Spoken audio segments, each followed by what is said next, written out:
Bonjour à tous, je m'appelle Quentin de chez FNR. Je suis là aujourd'hui pour vous montrer donc une petite vidéo de démonstration du logiciel Fusion 360 de chez Autodesk. Donc là, en contrepartie une pièce mécanique, j'ai créé au préalable donc un projet. Dans ce projet, je vais pouvoir y enregistrer un modèle, effectuer du jardin design, du surfacique, le module tôlerie, du rendu, de l'animation, de la simulation, la partie cam et la partie mise en page. Tous les fichiers seront enregistrés directement dans le cloud, ici au niveau de mon projet Quentin. Sur nouveau design. Voilà. À partir de là, je vais pouvoir choisir dans quel module je désire travailler. Donc moi ici, modèle. Je vais pouvoir créer donc une esquisse 2D et ensuite lui donner du volume.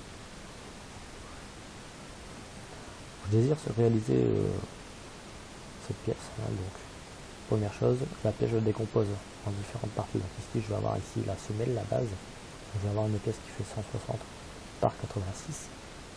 À partir de là, je vais pouvoir donc créer une esquisse et puis sélectionner le plan sur lequel je veux travailler. Donc je vais sélectionner le plan XY par exemple et aller chercher ici les outils de dessin. Rectangle, rectangle et le rectangle par le centre. Donc, je vais sélectionner le centre du rectangle. Ensuite, je vais pouvoir spécifier ici la longueur et la largeur. Donc ici,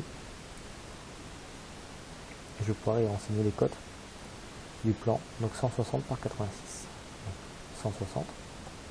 Tabulation, qui permet de passer de la cote X à Y par 86. Et je valide par entrée. Automatiquement, j'ai mon rectangle ici qui est coté 160 par 86. Lors des esquisses, vous allez pouvoir donc coter vos esquisses et aussi y placer des contraintes pour donner des ordres aux objets que vous avez dessinés précédemment. Donc là, je vais lui donner du volume. Je sélectionne le contour, fermé, l'épaisseur, 25, 15, normalement, 15, voilà. Une fois la semelle réalisée, je vais pouvoir m'atteler à cette forme-ci. Bêtement, je dessine ce contour, positionné à 53. Pour ce faire, je vais me mettre sur la de côté et je vais commencer une esquisse sur le plan. Sur quel plan? Sur ce plan-ci. Je vais pouvoir dessiner la forme grossièrement. Donc grâce à la polyligne, je ligne pour dessiner la forme. Donc la polyligne permet de dessiner une forme prismatique, mais aussi des formes, vous voyez, des rayons, des diamètres. Grâce au clic maintenu souris. Donc je dessine la forme grossièrement, contour fermé bien évidemment. Donc là, une fois que j'ai dessiné grossièrement le contour, je vais pouvoir y attribuer des contraintes. Par exemple ici, une contrainte de tangence entre cette arête et celle-ci. Je vais pouvoir y spécifier des cotes également, ce qui est une dimension. Donc ici, si j'ai un diamètre à spécifier, je vais aller sur le clic droit de la souris et aller chercher le diamètre. Spécifier la cote de 32, par exemple. J'ai une cote ici de 120.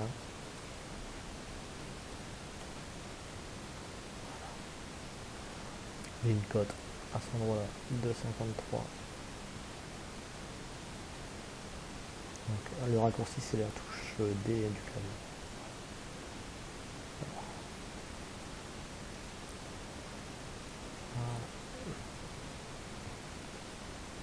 Et je vais pouvoir ici spécifier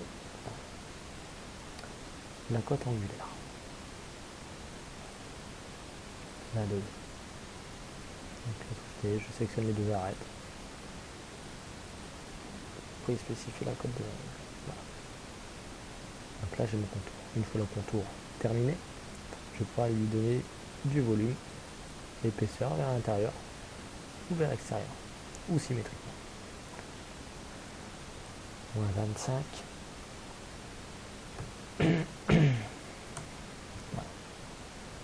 Voilà. J'ai la première épaisseur.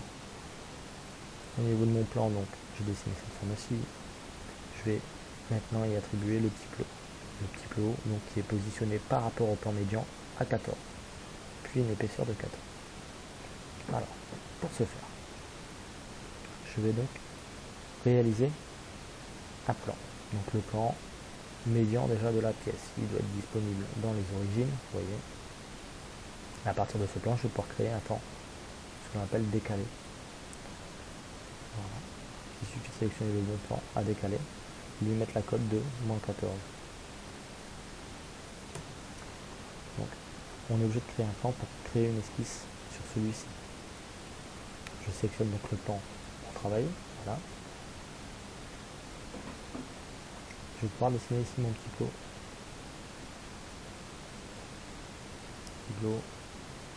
Clic maintenu. Je lâche le clic.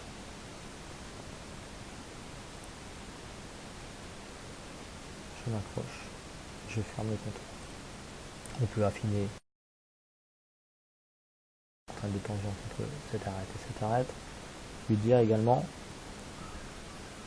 que ça et ça doit être parallèle. À partir de là, je vais pouvoir spécifier donc les dimensions. Une dimension de 15, par exemple, entre cet axe et cette arête.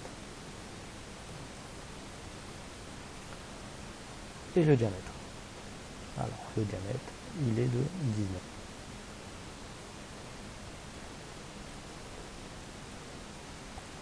Puis droit, diamètre. 19, je valide. Une fois terminé, je termine l'esquisse et je lui donne du volume.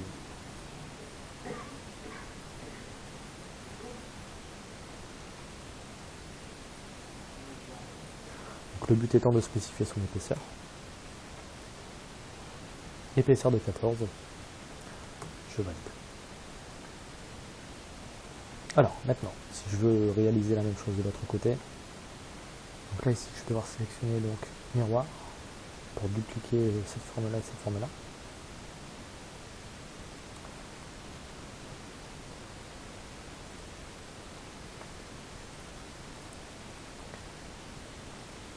Voilà, le problème c'est qu'il faut sélectionner ici, donc sur les faces, les bodies, les corps. Donc là ce qui se passe c'est que je me vois mal sélectionner toutes les surfaces de cette forme. Donc pour simplifier la chose, je vais créer au niveau de mes extrusions des nouveaux corps. Donc je vais dire que ça c'est un nouveau corps. Vous voyez, et je ne valide pas rentrer. Je vais faire également pour le petit plot. Voilà. Comme ça au niveau du miroir, vous allez voir, c'est très simple. Je vais sur body, donc comme ça je peux sélectionner tous les corps que je veux symétriser. Par rapport à quoi? À un plan médian. Une fois fait, je valide. Si je me suis trompé au niveau des petits plots ici, si la dimension était de 14 de l'autre côté, c'est simple, je vais ici dans la fonction, je fais -14. Je valide automatiquement, le miroir se met à jour. Si j'ai des chanfreins à réaliser, j'irai chercher le chanfrein. Il me demande une arête. Donc le but est de sélectionner une arête sur laquelle je veux réaliser le chanfrein.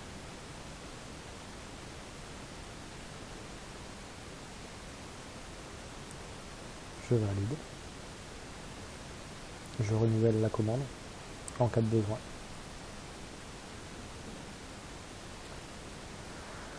Maintenant, autour des perçages. Alors, pour les perçages, on n'est pas obligé de créer une esquisse en amont.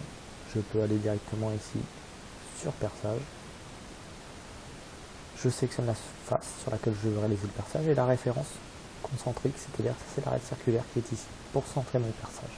À partir de là, le perçage, je vais pouvoir lui spécifier donc la distance ou à travers tout également, à travers toute la forme.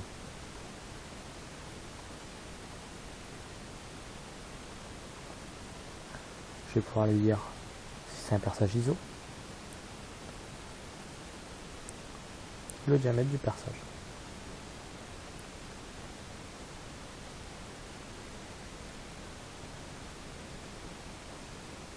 Je valide par OK. Une fois le perçage réalisé, je vais pouvoir spécifier le perçage qui est sur le dessus. Vous voyez ici, le perçage taraudé en M6. Donc là, le principe étant de créer toujours pareil un plan pour pouvoir créer une esquisse. On peut créer des esquisses sur des surfaces planes. Donc je vais aller chercher construct, je vais aller chercher le plan tangent à une surface et parallèle à un plan. Donc tangent à une surface et parallèle à un plan existant ou les plans d'origine. Je valide par OK et à partir de là je peux donc créer une esquisse pour donner donc la position du futur perçage. Le futur perçage peut être centré.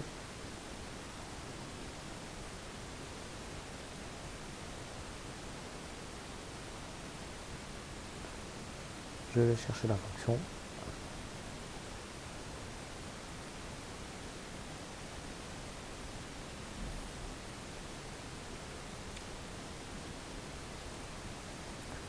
Je spécifie l'emplacement du perçage. Je vais lui dire jusque où. Jusqu'ici, à l'intérieur. Par contre, en M6, en taroté. Et je valide par OK.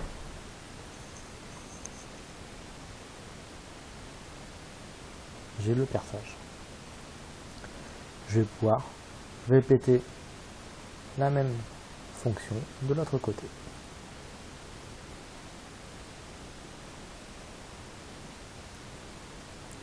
Voilà, j'espère que ma vidéo vous a plu. N'hésitez pas à commenter, à donner votre avis. Merci beaucoup. Au revoir.